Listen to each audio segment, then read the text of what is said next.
Salut à tous et bienvenue aujourd'hui dans cette nouvelle vidéo. Aujourd'hui on fête officiellement les 4 ans de ma chaîne YouTube et pour cette occasion je vais faire la vidéo qui je pense m'a été le plus demandée depuis justement que je fais des vidéos. Il va s'agir de mon loadout, le loadout de ma tenue d'Airsoft. Pour cette tenue, il faut savoir que j'ai des goûts et des attentes assez particulières. Vous allez voir qu'en fait beaucoup de choses, certains éléments qui composent cette tenue n'ont rien à voir basiquement avec l'airsoft, ne se trouvent pas dans des magasins d'airsoft. J'ai conçu ma tenue, une partie pour l'esthétique, une partie pour la pratique, parce que c'est comme ça que j'avais envie de la voir, parce que c'est comme ça que j'aime ma tenue. Je suis absolument pas un adepte du full camo sur toute la tenue, j'ai essayé, ça ne me plaît absolument pas. J'ai voulu avoir un style un peu mercenaire, qui rattrape un peu les éléments de sa tenue au fil de ses voyages, au fil des opérations qu'il va faire. Et c'est comme ça un peu que j'ai composé ma tenue. Il n'y a aucune inspiration particulière. Donc, commençons par le bas de la tenue. Vous pouvez tout simplement voir que ça commence par le point le plus important quand on est sur des terrains qui sont un peu escarpés, qui sont un peu incertains. Une simple paire de Rangers. Je joue quasiment avec des Rangers depuis que je fais de l'airsoft et c'est vraiment pour moi les meilleures chaussures qui existent pour ça. Ça va vraiment super bien.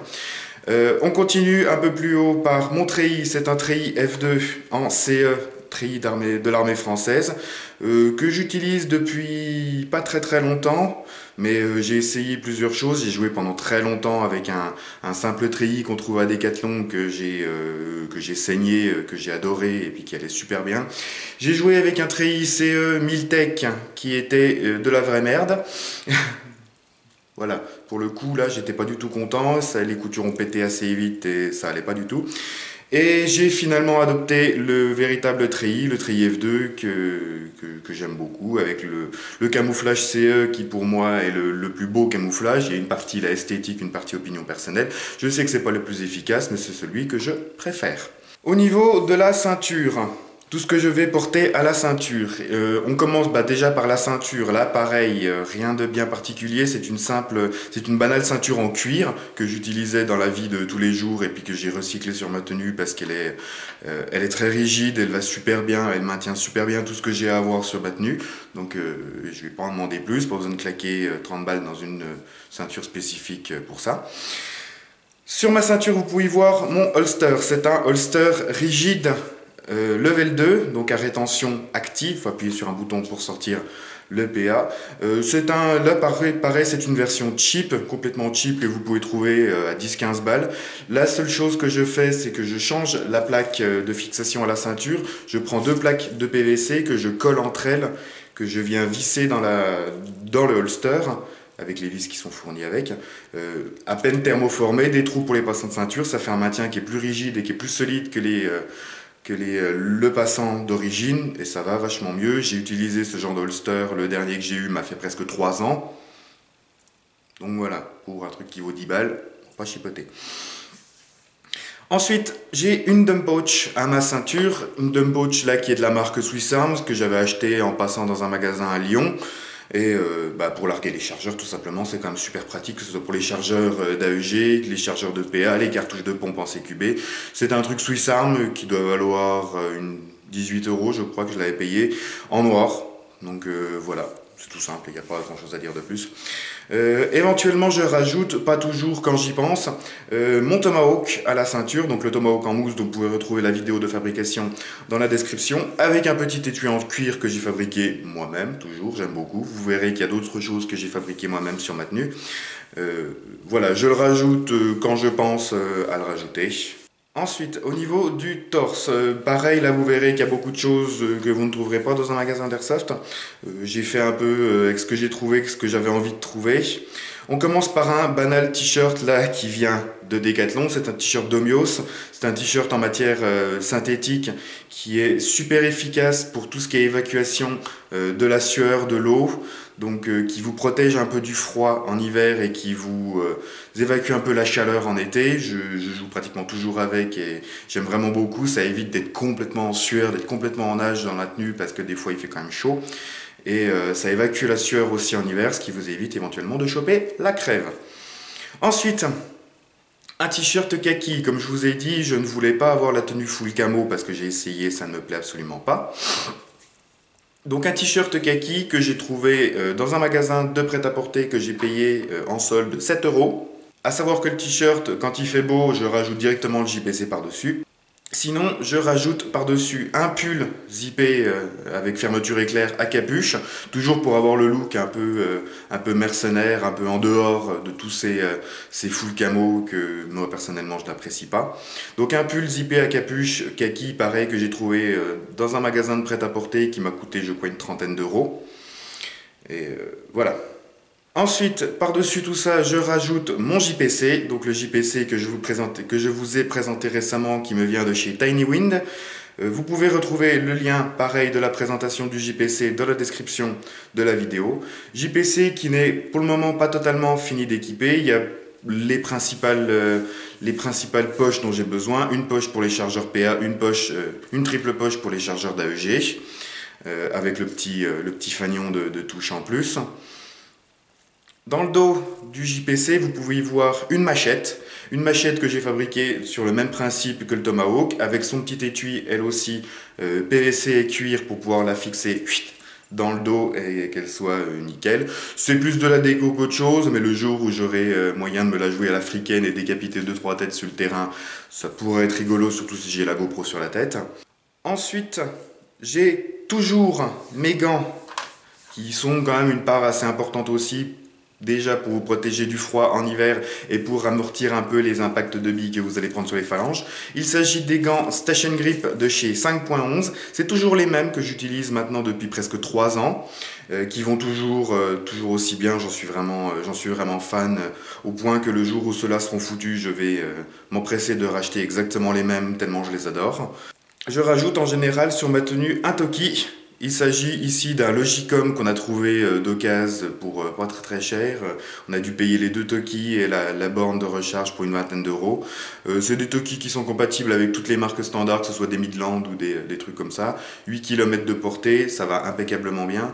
Je jouais à la base avec un système de PTT et de headset que j'ai viré parce que ça m'oppressait, ça me gonflait d'avoir un truc sur la tête comme ça. Donc là, je joue avec simplement le Toki accroché après mon JPC, je peux facilement entendre et causer dedans, donc c'est impeccable.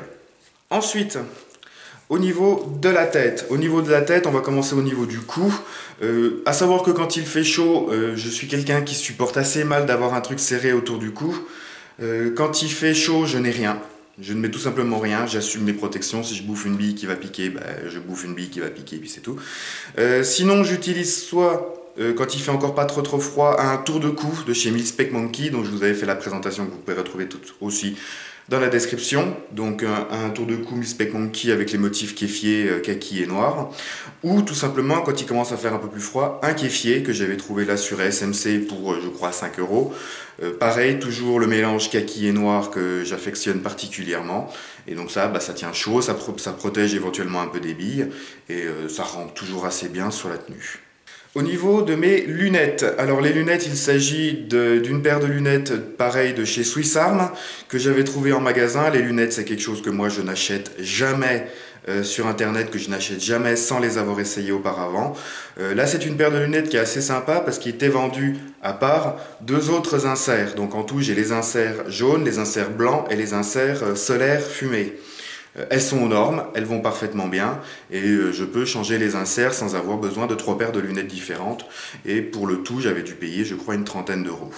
Pour terminer, au niveau de la tête, vous voyez que je porte une casquette. J'ai tout simplement horreur de porter un casque ou un truc comme ça. Déjà, il a fallu que je trouve une casquette qui rentre sur ma grosse tête correctement et puis qui en plus avec les cheveux longs, que je puisse la porter correctement. Rigolez pas, c'est une casquette que j'ai trouvée chez Celio, qui va impeccablement bien, qui a la forme à peu près que je cherchais, et que j'ai dû payer là, pareil, une dizaine d'euros je crois. Ensuite, continuons au niveau des répliques principales que je vais utiliser. Principalement, j'utilise mon AK GG K47 GG, toujours tout d'origine, mis à part le joint hop-up qui va fin bien avec ses chargeurs mid-cap 120 coups King Arms. J'en ai 4, 3 dans le gilet, 3 dans le JPC un dans la réplique. Avec une sangle, là pareil, la sangle c'est du fait maison. J'ai récupéré la sangle de la housse de mon ancien ordi. J'ai testé la résistance, je peux tracter une bagnole avec, il n'y a pas de souci. Que j'ai à peine modifié pour y mettre un clip d'un côté, l'autre partie du clip directement sur la réplique. Ça va impeccablement bien, c'est en un point. Ça va parfaitement bien, cette réplique c'est une tuerie. J'utilise aussi en deuxième réplique principale, quand j'ai envie de changer, quand je vais jouer en CQB, mon AKS 74U de marque ENL. Pareil, toujours avec 4 chargeurs mid-cap, 3 dans le gilet, 1 dans la réplique, mid-cap d'environ 100-110 coups.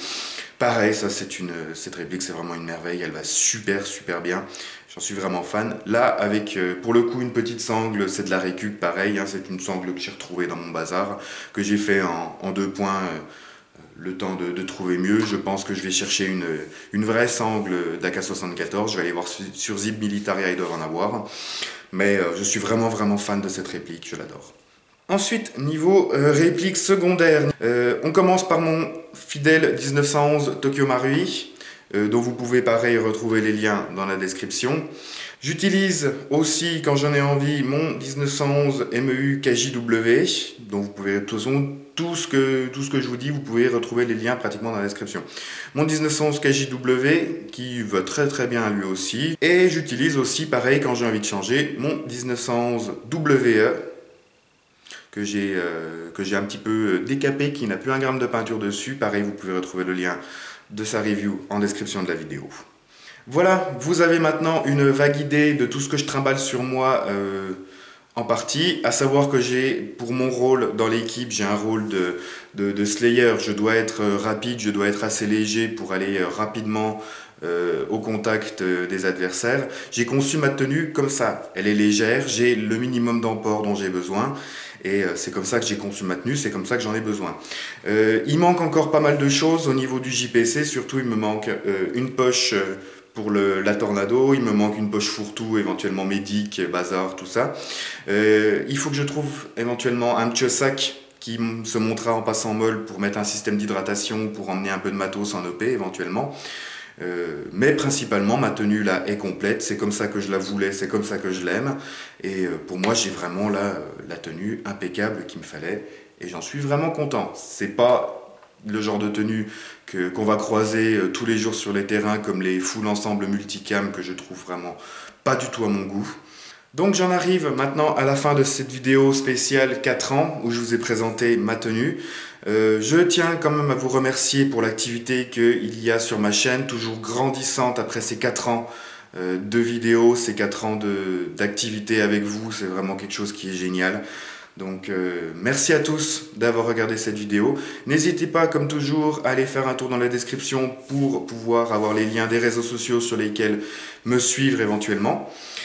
Je vous dis merci d'avoir regardé, n'hésitez pas à partager, à liker et à commenter cette vidéo si ça vous a plu. Abonnez-vous à ma chaîne si ce n'est pas déjà fait. Sur ce, je vous dis encore une fois merci. Salut, airsoftez bien et à la prochaine!